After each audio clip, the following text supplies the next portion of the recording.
तो van Hoff factor for associate type solute, जो solute associate होते हैं, एसोसिएट के लिए क्या टर्मिनोलॉजी यूज होती है? डाइमेराइजेशन, 2 मॉलिक्यूल का 1 मॉलिक्यूल बनना। ट्राइमेराइजेशन, 3 मॉलिक्यूल का 1 मॉलिक्यूल बनना। टेट्रामेराइजेशन, 4 मॉलिक्यूल का 1 मॉलिक्यूल में चेंज होना।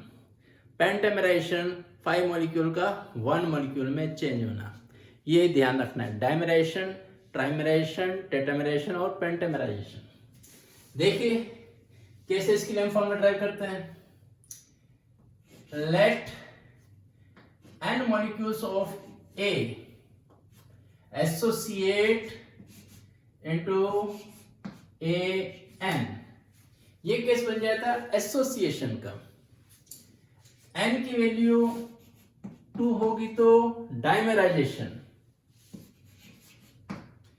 n की वैल्यू 3 होगी ट्राइमेराइजेशन, n4 टेट्रामेराइजेशन, N5 पेंटामेराइजेशन।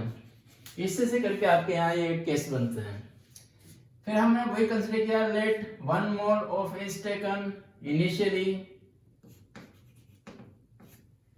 After association it becomes 1 minus alpha. देखिए जो अल्फा है वो n कोफिशिएंट के अकॉर्डिंग लिया है हमने, तो n पर अगर ये अल्फा माइनस करेंगे तो 1 पे जो इधर फॉर्मेशन होगी वो हो जाएगी अल्फा बाई n।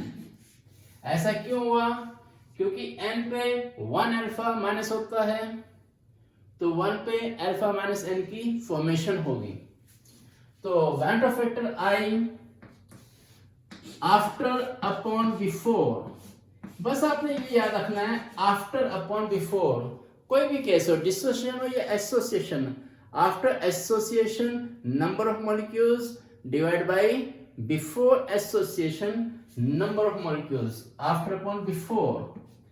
आफ्टर आप देख रहे हो तो ये है हमारा 1 माइनस अल्फा और ये वैल्यू है अल्फा बाई n, तो ये जाएगी 1 minus alpha, alpha by n। यहां से आप अल्फा कॉमन ले सकते हो, तो ये बन जाएगा 1 upon n minus 1 into alpha. ये हमारा फॉर्मूला बन के यहां पर आ गया है, जो बहुत इंपॉर्टेंट है, बहुत ज्यादा यूज होने वाला है। तो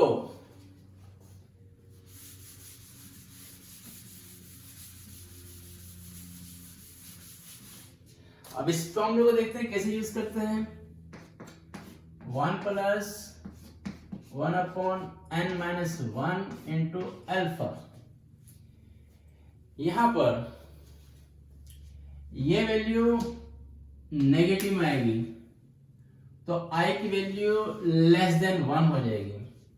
जब i की वैल्यू लेस देन होगी तो ऐसा केस तभी होगा जब सोल्यूट डिसोसिएट हो रहे हों, क्योंकि नंबर ऑफ पार्टिकल्स जो आप सॉल्यूशन के अंदर ऐड करते हो, सॉल्वेंट में ऐड करते हो, वहां पे जाकर इसके नंबर डिक्रीज हो जाते हैं जब एसोसिएशन फिनोमेना होता है। तो उस केस में हम क्या करेंगे, हमारे माइंड में फौरन ये बात आनी चाहिए कि यहाँ पे नंबर ऑफ पार्टिकल डिक्रीज हो रहे हैं, और जो कॉलिगेटिव प्रॉपर्टीज होती है वो नंबर ऑफ पार्टिकल्स पे डिपेंड करते हैं। More the number of particles more the value of colligative properties. Association के केस में नंबर ऑफ पार्टिकल डिक्रीज हो रहे हैं तो कॉलिगेटिव प्रॉपर्टीज भी डिक्रीज होगी, यानी i की वैल्यू एसोसिएशन के लिए लेस देन 1 होती है, यह हमेशा ध्यान रखना। तो अब कोई एक एग्जांपल ले लेते हैं। हम बात करते हैं एसिटिक एसिड। एसिटिक एसिड को वाटर में डिसॉल्व करेंगे तो डिसोसिएट होता है, लेकिन जब एसिटिक एसिड को बेंजीन जैसे नॉन पोलर सॉल्वेंट में हम डिसॉल्व करते हैं तो ये एसोसिएट होता है, तो बनता है डाइमर CCCOOH होल ट्वाइस। तो 2 मॉलिक्यूल से 1 मॉलिक्यूल बन रहा है तो ये हो गया डाइमेराइजेशन। तो यहाँ पे n की वैल्यू 2 पुट करके i की वैल्यू निकाली जा सकती है। अब आप कहोगे डाइमेराइजेशन के पीछे कॉज क्या है? नॉन पोलर सॉल्वेंट में एसिटिक एसिड के जो हाइड्रोजन बॉन्ड हैं वो हेल्प करते हैं डाइमेराइजेशन के लिए। देखिए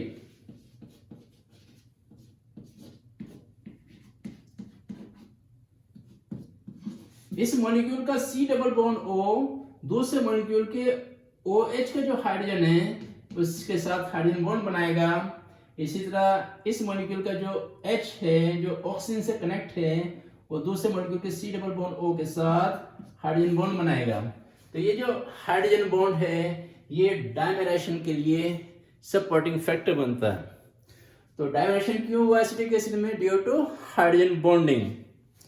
चलिए अब हम बात करते हैं जब 100% डायमेराइजेशन, ट्राइमेराइजेशन, पेंटामेराइजेशन होता हो तब I की वैल्यू क्या आती है?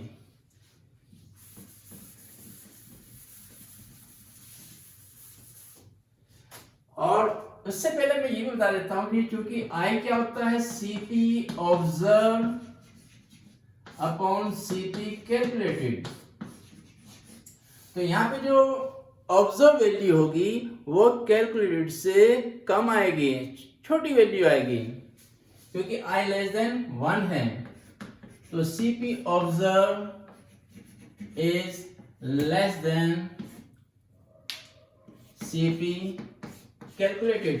जो वैल्यू हम एक्सपेक्ट करते हैं कि ये Cp की वैल्यू होनी चाहिए, एसोसिएशन केस में रियल में वो वैल्यू उससे डिक्रीज होके आती है।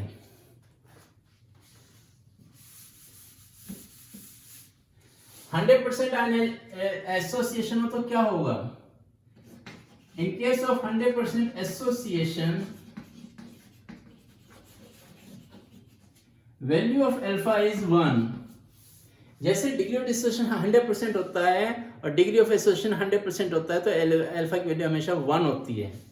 और जैसे अल्फा की वैल्यू 1 पुट की जाएगी I स्क्वायर हो जाएगा 1 plus 1 upon n minus 1, 1 cancel हो जाएगा, I की वैल्यू हो जाएगी 1 अपॉन n। ये हो गया I 1 अपॉन n।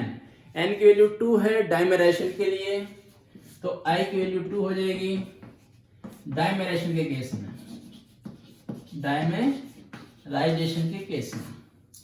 I की वैल्यू 1/3 होगी ट्राइमेराइजेशन के केस में, I की वैल्यू 1/4 होगी टेट्रामेराइजेशन के केस में, और पेंटामेराइजेशन में क्या हो जाएगा? I की वैल्यू जब 100% एसोसिएशन हो रहा हो 1/5। तो ऐसे करके आप लोग वैन हॉफ फैक्टर निकाल सकते हो। तो ये मैंने एसोसिएशन का केस डिस्कस किया है, उम्मीद है आपकी समझ में आएगा। नेक्स्ट हम शुरू करेंगे chemical kinetics. Okay, thank you.